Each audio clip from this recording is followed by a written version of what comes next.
भगवान सुखदेव राजा परीक्षित को कह रहे हैं, राजन त्रिविधौ रास भवेत मूल श्रुति च शंकर यं ब्रह्म भूयान्त रूपा सखी जातोस्मि यावेत परमं तगः। आज शंकर परमानंद पाकर के बरसाने में भगवान ने इस फाग उत्सव का आनंद लिया और अचानक वसुदेव के छोटे भाई अक्रूर जी कंस के मथुरा पहुंच गए। अक्रूर जी मित्र थे कंस के। कंस ने दुख रोया। कंस को ये पक्का पता हो गया कि मेरे मारने वाला नंद का ही लाला है और कोई नहीं। कैसे मरेगा वो? तो अक्रूर जी ने अभी तक अपने भतीजे का दर्शन नहीं किया, केवल सुना लोगों से। अक्रूर जी के मन में तीव्र भाव पैदा हुआ कृष्ण के दर्शन का। ऐसे तो हम दर्शन कर नहीं सकते, तो क्यों ना हम कंस के जरिए दर्शन कर लें। एक पंथ दो काज कंस से कहा। जब तुम्हें पता है कि वो भगवान है और तुम्हारे सारे प्रयास झूठे हो गए, तुम उस बालक का कुछ नहीं बिगाड़ पाए। इसलिए हे मित्र कंस, ऐसी सत्ता को अगर हराना है तो पूजा पाठ यज्ञ हवन करो। भगवान ऐसे बस में आने वाला नहीं है। अच्छा, भाले त्रिशूल और राइफल से कैसे भगवान को कोई पाएगा? कंस की बात समझ में आई तो कहा कौन सा यज्ञ करूं? तो कहा धनुष यज्ञ करो। कंस ने धनुष यज्ञ की रचना की और उस यज्ञ में कृष्ण कैसे आएंगे ये योजना कौन बनाएगा? तो अक्रूर जी ने कहा ये जिम्मेदारी मुझ पे छोड़ दो। कंस को मालूम था कि मेरी कहने से तो वो आने वाले नहीं है, अक्रूर जी के कहने से आएंगे, क्योंकि अक्रूर जी का विश्वास है पूरे ब्रज को। नस्त क्रूरम न भवतो कृतम ये वे अपलंग मूलस्य व्यापम। अक्रूर जी के माध्यम से पूरे ब्रज में कभी क्रूरता का कोई काम नहीं किया गया। नाम है अक्रूर, जो सपने में भी क्रोधी क्रूरी नहीं बनते, इतने सज्जन सरल स्वभाव। भाई तुम्हारी बात मानेंगे नंद बाबा? अक्रूर जी को सोने का रथ दिया कंस ने और सोने के रथ में मथुरा से ब्रज गए। अब आप समझना, कथा कह रही है मथुरा से ब्रज। जहां भगवान ने लीला की वो मथुरा में शामिल नहीं है। मथुरा को भगवान ने अलग रखा अभी तक अपनी कृपा से, क्योंकि जहां दुष्ट दुर्जन लोग रहते हैं वहां प्रभु बाद में कृपा करते हैं दुष्टों को समाप्त करने के बाद। इसीलिए भागवत में ये उल्लेख आया यहाँ के ब्रज से, मथुरा से ब्रज में गए अक्रूर, रथ खड़ा कर दिया और नंद से प्रार्थना करने लगे। नंद जी, आपके मित्र हैं कंस, आपका कंस के यहाँ व्यापार चलता है मक्खन दूध का।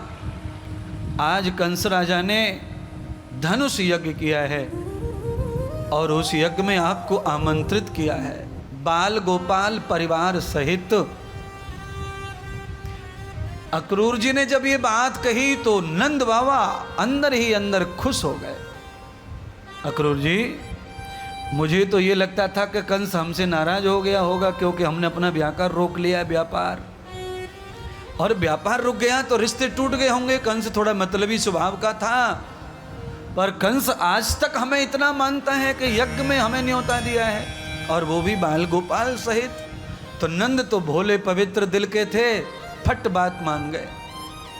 दोनों बालकन को लेके रथ में बैठ गए और चल पड़े मथुरा। तनक्षी दूर चले, भगवान कृष्ण के मित्र गण मिले और रथ रुकवा लिया। श्री दामा रोने लगा, आंसू भर लाया। कान्हा, तुम मथुरा जा रहे हो ना? हमें भी मथुरा जाना है। हमने कभी मथुरा नहीं देखा। मथुरा में हमने सुना पान मिलता है, हमने सुना मथुरा में पकौड़ी मिलती हैं, हमें चाट मिले मथुरा में। गांव के लोग पहले चाट माट कुछ ज़्यादा जानते नहीं थे। आप कोई बूढ़े बड़े बैठे होंगे तो अकल पे पत्थर मरने हो तो ध्यान करो, बचपन की कथा। गांव में पहले चाट पाट बेचने के लिए कोई साइकिल पे आया करते थे दूर शहर से। गांव में सब था नहीं। तो बाल गोपाल कह रहे मथुरा की चाट बड़ी प्रसिद्ध है, कान्हा तुम जा रहे हो तो हमें ले चलो। और भैया हमारे पास तो भाड़ो किरायो है ना, तेरो रथ आयो है तो हमें ले चल, कंस के यहाँ दावत खाए आएंगे भाई, हमें कौन जाने है। कृष्ण भगवान बोले बाबा सही कह रहे बालक, ऐसे मेला ठेलन में अकेले मन ना लगे, ध्यान कर लेना। आप किसी भी मेला में जाइए, अकेले जाएंगे तो 100 को 100 छोरा घूमते रहो, मेला में मन ना लगे। और मेले में 4-6 अपने जैसे रहे तो इतनो मन लगे कि कहनो क्या महाराज। भगवान ने कहा बाबा मथुरा में मन ना लगेगो, नयो शहर, नए लोग, अपन कौन से बतराएंगे, कौन से हंसेंगे।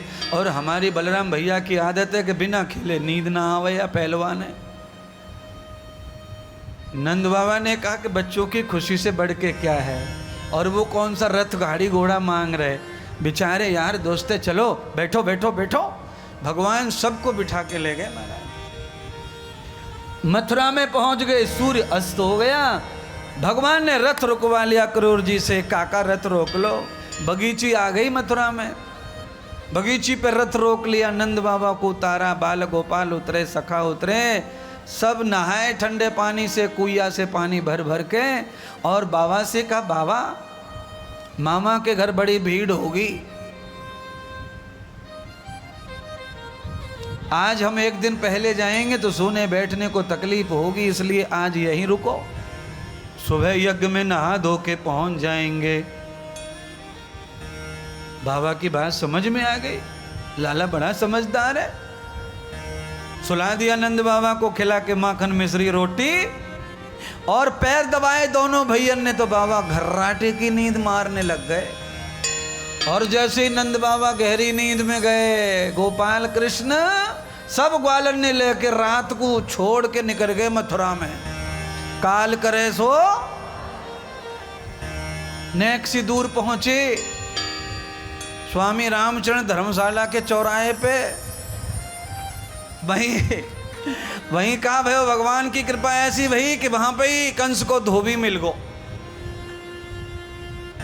पूरे पोटले के पोटले कपड़े धो के प्रेस करके ले जा रहा हूं।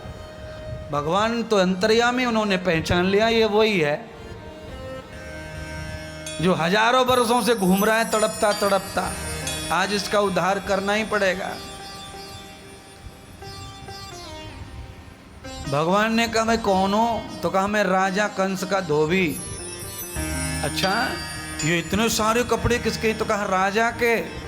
भगवान ने कहा ये तो सरासर बेईमानी हो रही है, हमारे बच्चों पे, हमारे ग्वाल वालन पे फटे टूटे एक एक कपड़े हैं और ये राजा के पास इतने कपड़े हैं, ये तो बेईमानी है, ये तो प्रजा का धन खा रहा है।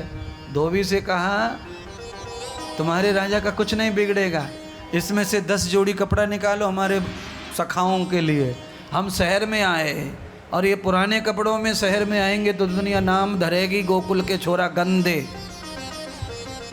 धोबी ने कहा दर्पण में मुंह देखा है तूने राजा के कपड़े का?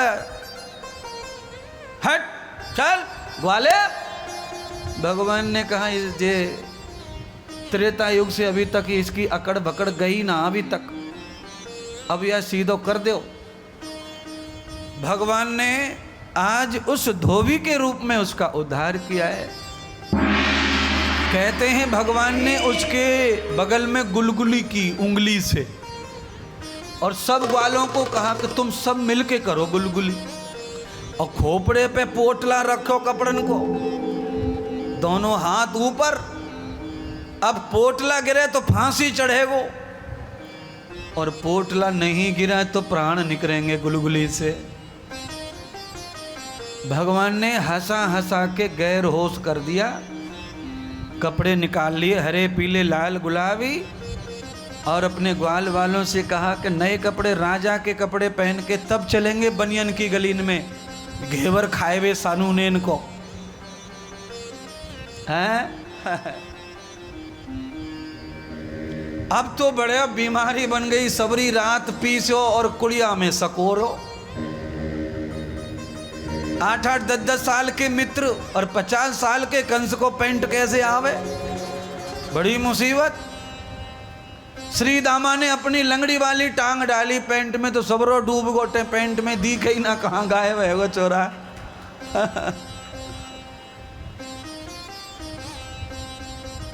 भगवान कही भाई ये तो बहुत मुश्किल हो गया, अब कपड़े भी हो गए, धोबी को परेशान किया, और ये बड़ी होगी आफत, अब कहाँ से लाऊं टेलर।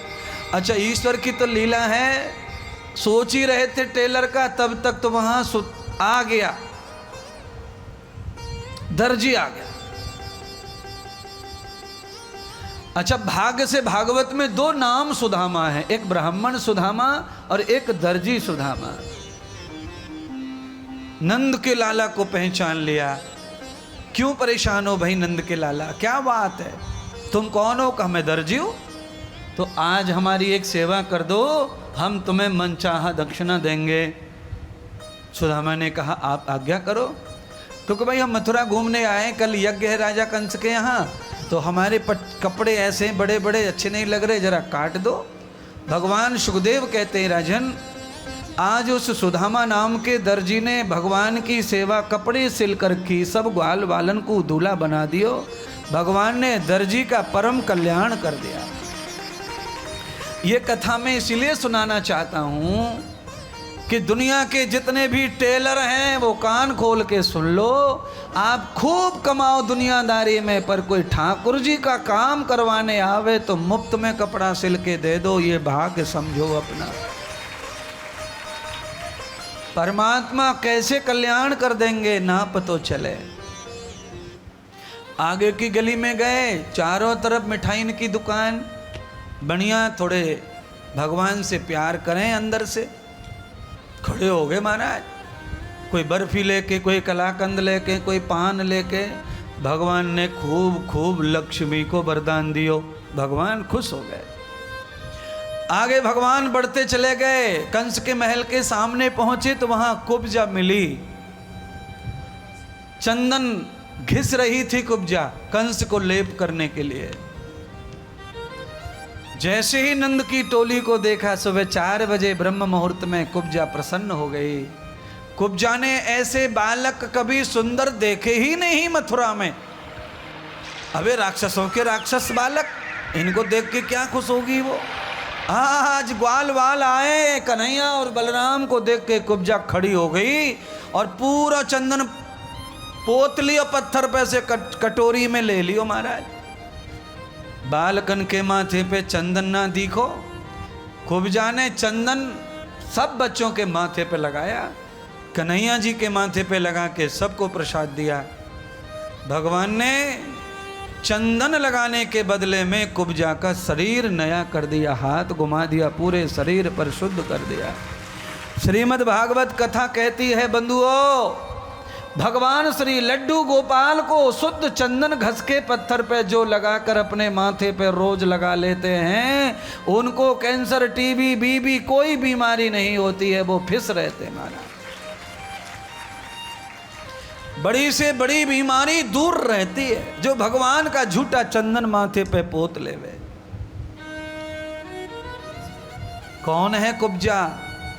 कुब्जा को कहते हैं, ये राम अवतार में मंथरा थी, इसी ने भगवान राम का तिलक नहीं होने दिया था। आज स्वयं तिलक करके अपने जीवन को धन्य किया और 10,000 बरस तक पाप भोगती रही और पापियों के तिलक लगाती रही। इसीलिए हमेशा धर्मात्मा सज्जन ज्ञानियों को तिलक लगाने का सौभाग्य छोड़ो मत। चरणों को मिले तो चरण पे लगा दो, माथा मिले तो माथे पे लगा दो, पर किसी महापुरुष के शरीर को कहीं चंदन अष्टगंध लगाओ, बड़ा सफल पुण्य है महाराज। उनके चरणों से जो बचे उसे अपने लिए रख लो डिब्बी में भर के, और रोज उसी में से लगाओ सौभाग्य का टीका, भक्ति का टीका। चार्ज हो जाता है वो चंदन, वो सुगंध, अष्टगंध, वो कुमकुम पवित्र हो जाता है। कंस के महल पर भगवान पहुंचे, धनुष को उठाया, फड़क तोड़ दिया। कंस के पहरेदारों ने लड़ाई लड़ी, बलराम जी ने दे घोटू सबको लिटा दिया। सूर्य उदय हो उससे पहले लौट आए, बाबा को जगाने लगे, निलाने लगे, सेवा करने लगे।